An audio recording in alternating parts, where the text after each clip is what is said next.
My brothers, my sisters, ask Allah for forgiveness here and now.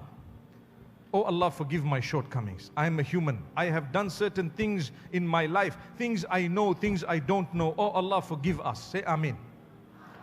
Oh Allah, forgive us for that which we did, which we know. Forgive us for that which we did, which we did not know. Forgive us for the major sin. Forgive us for the minor sin and make us strong. Say Ameen.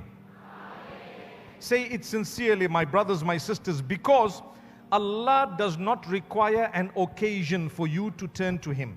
Allah does not require that you wait for Ramadan, that you wait for Friday, that you wait for something to do a good deed. Do it here and now.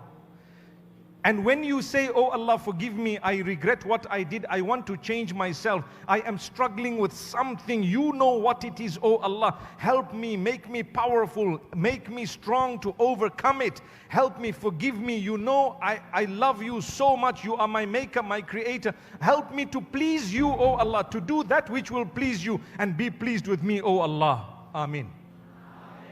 Once you say that, Allah only gives you positive replies, no negative reply. Allah will tell you, my slave, you are forgiven. Your status is elevated. You start a new leaf.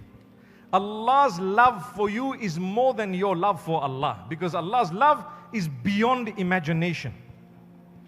So if you say, I love Allah, Allah says, I love you more. If you go to Allah in whatever speed or pace, Allah comes to you at a higher pace, faster pace. So remember, don't lose hope in the mercy of Allah. Build your faith, build your conviction in Allah.